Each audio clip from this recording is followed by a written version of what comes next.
तयारी कशी जाते एकदम झक्कास छान ना? आहे हा. छान आहे ना, झक्कास आहे ना. तर लाईक मग चला आता आपण गाण्यामध्ये भेटू म्हणून. चला आपण आता गाण्यामध्ये भेटू. बाय. चला मग आम्ही निघालो म्हणा गाण्याला.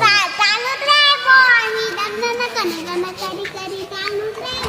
निघालोत ना आम्ही गायण्याला. मग काय गाडी चालू केली, ज्ञानने टाटा बाय बाय केला आणि निघालो कंकऱ्यावरून गायण्याला. आणि रस्त्यात आम्ही आता सुरुवात केली. आम्ही कंकऱ्या पास करून डुल्ल गडबड मार्गी आम्ही निघालो. आणि ज्ञानू खूप एन्जॉय करत होते. आम्ही दोघं गाणे म्हणत होतो, गप्पा मारत होतो. आमच्या गावाचा किल्ला आहे, बाजूला दिसत आहे, तो खूप छान असा किल्ला आहे. आणि त्या किल्ल्यापासूनच 15-20 किलोमीटर गाण्याचा किल्ला आहे. आणि पूर्ण दाट जंगल होता आमच्या गावातला. तो पास करताना ज्ञानू म्हणत होती, या आपल्या जंगलामध्ये काही बिबट्या वगैरे वाघ आहेत का? मी सांगितलं नाही व बेटा, मी असल्यावर तुला कोण काही करणार आहे, आणि दिसलं बी तर काय प्रॉब्लेम नाही आहे, मी आहे ना. मग ज्ञानूला थोडा धीर वाटला आणि ज्ञानू म्हणाल ठीक आहे आपण एन्जॉय करू. आणि जंगलामधला जो परिसर पाहून ज्ञानूला असा आनंद झाला. असा प्रवास करता करता आम्ही अचानक गाळण्याच्या हद्दीमध्ये शिरलो ना. आणि हा बाजूला दिसत आहे तो म्हणजे गाळण्याचा किल्ला. खूप चांगला किल्ला आहे आणि ऐतिहासिक किल्ला आहे. आणि त्या गाळण्याच्या किल्ल्याच्या खाली पायथ्याला जर एक मंदिर आहे. आणि जाता जाता ज्ञानूला दिसले ना छोटे छोटे लहान लहान कोकरू मेंढरांचे. ते पाहून ज्ञानू म्हणाली ना, किती छान कोकरू आहे पप्पा. मी पण म्हटलं हो ज्ञानू, किती छान कोकरू आहेत. आणि परत आम्ही पुढे निघालो ना गायण्याला. आणि गायण्याला आम्ही पोचणारच होतो आणि गप्पा मारत होतो. आणि ज्ञानू म्हणे हा किल्ला आहे का गाळण्याचा? म्हटलं हो हाच किल्ला आहे गाळण्याचा. आणि त्या गाळण्याच्या किल्ल्याला बघून ज्ञानू खुश झाले आणि सांगितलं या किल्ल्यावर आपण आत्ता नाही तर उद्या नाही तर आपण आज फिरायला जाऊ. टाईम खूप झाला होता, परंतु ठीक आहे ज्ञानूचं मन धरण्यासाठी मी सांगितलं ठीक आहे ज्ञानू बाबा, आपण गाळण्याच्या किल्ल्याला फिरायला नक्कीच जाऊ. आणि काय सांगू तुम्हाला, अचानकच आम्ही गाळण्याला पोचलो. ज्ञानू म्हणाली पप्पा खूप लवकर पोचलो आपण लवकर पोचलो. आणि काय सांगू ज्ञानू म्हणे खूप आनंद होत होता म्हणे. गाडीवर हवा येत होती ना, तिला खूप मजा वाटत होती. आणि मग गाळण्याविषयी मी ज्ञानूबाईला सांगायला लागलो की गाळण्याचा किल्ला खूप छान आहे, ऐतिहासिक आहे, पाहण्यासारखं खूप आहे. आणि आपण सगळ्या ज्या किल्ल्याच्या ज्या खुणा असतील सगळं आपण पाहू आणि मग नंतर आपण मंदिराचं दर्शन घेऊ. अशा प्रकारे ज्ञानूबाईला मी समजवण्याचा प्रयत्न केला. आणि अचानकच गेट आम्ही क्रॉस केला. आम्ही गाळण्याचा किल्ल्याचा सगळा इतिहास या ठिकाणी दाखवलेला आहे. तुम्ही बघू शकता किती खूप छान असा इतिहास आहे. इतिहासातले खुणा दाखवलेल्या आहेत.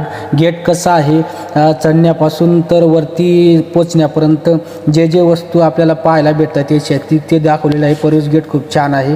आपल्यालाही वाटलं की गाळण्याला विजिट करायचं असेल तर 100% करा. खूप पाहण्यासारखं आहे गाळण्याच्या किल्ल्यावरती.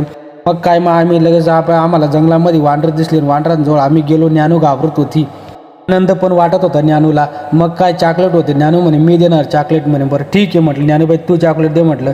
एकाला दिलं दुसऱ्याने हिसकावून घेतलं त्याने. आणि भाऊ मस्त मजेत खाऊ लागला ना. मग काय सांगू तुम्हाला, खूप मजा आली ना. मग आम्ही दोघा माझी मुलगी आणि मी खूप एन्जॉय घेतला. आम्ही गाळण्याला दिवसभर फिरण्याचा आमचा योग होता. आणि प्रत्येकाला माझं एकच सांगणं आहे, गाळण्याला आले तर नक्कीच या आणि काही खाण्यासाठी घेऊन या, हेच सांगणं आहे प्रत्येकाला.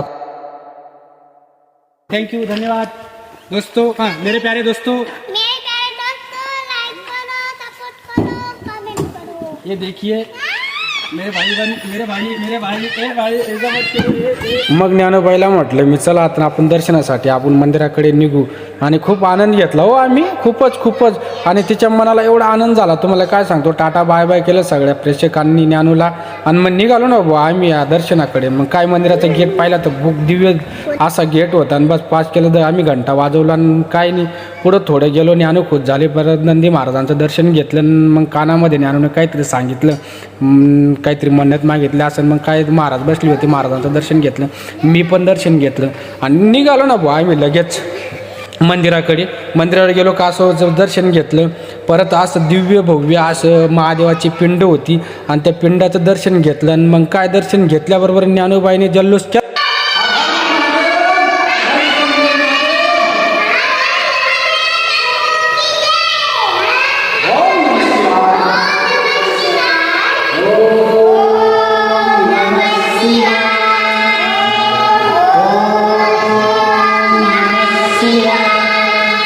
मग काय लवकरात लवकर आम्ही दर्शन घेण्यास सुरुवात केली ना. पटापट काय जेवढे देव असतील, नाथांचे नाथ, कालिपनाथ वगैरे सगळे देव त्या ठिकाणी उपस्थित आहे. आणि सगळ्यांचं दर्शन आम्ही घेतलं. ज्ञानूबाईला दर्शन घेतलं आणि देवाकडे सांगितलं की आमची ज्ञानूबाई लवकर चांगली होऊ दे, स्वतःच्या पायावर उभी राहू दे. आणि मग काय एवढं झालं ना की ज्ञानूने गाणं का, मग ज्ञानूचं गाणं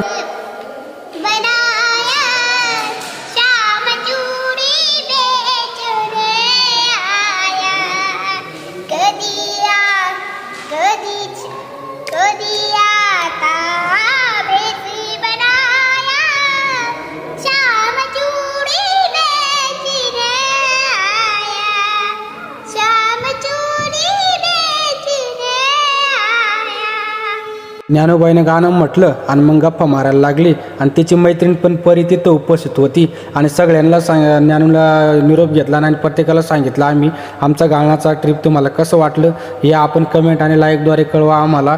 आणि खूप खुश होती ज्ञानू आज. तिच्या चेहऱ्याकडे पाहून तिचा हावभाव पहा किती खुश आहे, ती मैत्रिणीला किती आनंदित भेटत आहे.